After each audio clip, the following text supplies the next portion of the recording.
Assalamualaikum warahmatullahi wabarakatuh. Perkenalkan, nama saya Dimas Abdul Pratama dengan NIM B1B1230771. Baiklah, pada kesempatan kali ini saya akan mempresentasikan dan menjelaskan tentang definisi dan konsep ilmu politik. Definisi ilmu politik menurut para ahli. Yang pertama ada menurut Roger F. Soltau. Ilmu politik adalah ilmu yang mempelajari negara, tujuan-tujuan negara, dan lembaga-lembaga yang melaksanakan tujuan-tujuan itu, hubungan antara negara dan warganya, serta hubungan antar negara. Dan yang kedua ada Harold D. Laswell dan A. Kaplan. Menurut mereka, ilmu politik mempelajari pembentukan dan pembagian kekuasaan. Dan yang ketiga ada W. R. Robson. Ilmu politik mempelajari kekuasaan dalam masyarakat, yaitu sifat hakiki, dasar, proses-proses, ruang lingkup, dan hasil. Yang keempat ada Osip K. Fletcher. Menurut Osip K. Fletcher, ilmu politik adalah ilmu sosial yang khusus mempelajari sifat dan tujuan dari negara, sejauh negara merupakan organisasi kekuasaan, serta sifat dan tujuan dari gejala-gejala kekuasaan lain yang tidak resmi yang dapat mempengaruhi negara. Yang kelima ada Hugo Reff. Menurut Hugo Reff, ilmu politik ada kebijakan pemerintah, proses terbentuknya, serta akibat-akibat. Selanjutnya akan memasuki konsep-konsep pokok yang mendasari perumusan definisi ilmu politik yang melibatkan beberapa aspek. Di antaranya ada 1.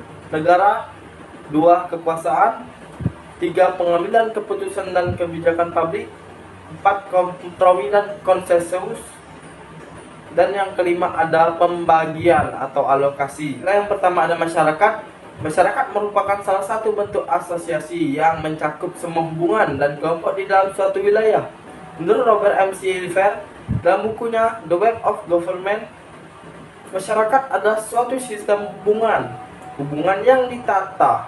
Sedangkan sarjana lain, Harold G. Lasky dan Listed in Theory and Policy, mengemukakan bahwa masyarakat adalah sekelompok manusia yang hidup bersama dan bekerja sama untuk mencapai terkabulnya keinginan-keinginan mereka bersama. 2. Ada negara. Negara adalah masyarakat yang mempunyai monopoli untuk menggunakan kekerasan fisik secara sah dalam suatu wilayah tertentu, dengan catatan bahwa pengaturan itu dilakukan. Selanjutnya ada 5 ciri negara menurut Andre Heywood. Yang pertama, memiliki kedaulatan. 2. Pengakuan sebagai institusi publik. Yang ketiga, memiliki kekuasaan yang sah atau legitimate. Yang keempat, dominasi yang didukung oleh penggunaan kohesif. Yang kelima, merupakan suatu asosiasi teritorial dengan batas-batas geografis yang secara yuridis diakui secara domestik maupun global. Selanjutnya ada wilayah. Suatu negara harus memiliki wilayah. Apabila negara tidak memiliki wilayah, maka negara tersebut tidak akan disebut sebagai sebuah negara.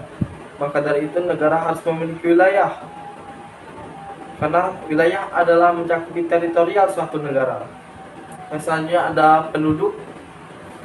Penduduk merupakan seorang atau sekelompok orang yang karena keberadaannya dalam wilayah tertentu diwajibkan untuk mematuhi segenap ketentuan perundangan yang berlaku dalam wilayah tersebut. Ya, selanjutnya ada pemerintah. Pemerintah merupakan organisasi yang berwenang untuk memutuskan dan melaksanakan keputusan-keputusan yang mengikat bagi seluruh penduduk yang berada dalam wilayahnya. Penggunaan konsep negara dan pemerintah seringkali disamakan hingga menimbulkan kerancuan arti pada kenyataannya. Menurut Heywood, kedua konsep ini memiliki perbedaan antara lain. Pertama, ruang lingkup negara lebih luas atau ekstensif dibandingkan pemerintah. Yang kedua ada entitas dan kontinu, bahkan seringkali permanen, sedangkan pemerintah bersifat sementara karena terus-menerus berganti, di mana sistem pemerintah bisa mengalami perubahan. Yang ketiga, pemerintah adalah alat pelaksana otoritas negara, di mana dalam perumusan dan penyelenggaraan kebijakan, pemerintah berfungsi sebagai otak negara serta mewakili keberadaan negara.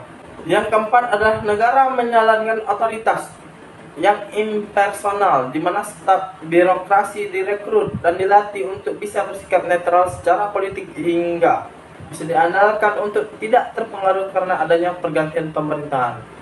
Yang kelima ada secara teoretis negara mewakili kepentingan masyarakat, common good atau general will.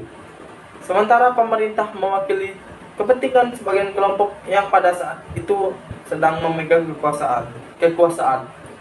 Secara umum, kekuasaan diartikan sebagai kemampuan seseorang atau kelompok orang yang menggunakan sumber-sumber daya kekuasaan tertentu untuk mempengaruhi tingkah laku seseorang atau kelompok orang lainnya hingga orang atau kelompok itu bertingkah laku sesuai dengan keinginan atau tujuan pihak yang memiliki kemampuan dan kekuasaan. Memiliki beberapa bentuk perwujudan, yaitu satu, pengaruh yang sering dianggap bentuk lunak dari kekuasaan atau influence. KIS atau penghargaan berupa loyalitas dan komitmen. Kedua adalah pertukaran dengan keuntungan mutual, deal atau kesepakatan. Dan tiga adalah kekuatan sebagai kekuasaan dalam bentuk berupa paksaan atau intimidasi, stik atau tongkat hukuman.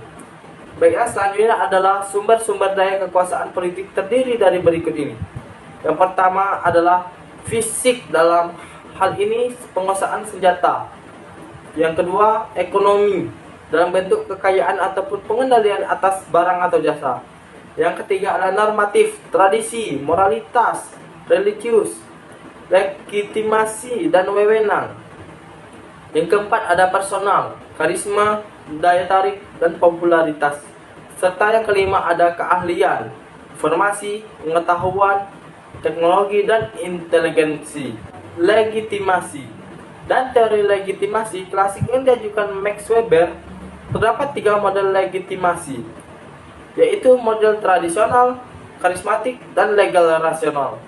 Holmes mengembangkannya klasifikasi legitimasi menjadi 10 model, yaitu satu, tradisional atau klasik, yang kedua karismatik, yang ketiga ada tujuan rasional, yang keempat ada eudaimonik, yang kelima ada nasionalis, yang keenam ada tradisional baru, yang ketujuh ada legal rasional, yang ke-8 ada pengakuan formal, yang ke-9 ada dukungan informal, yang ke-10 ada keberadaan panutan eksternal.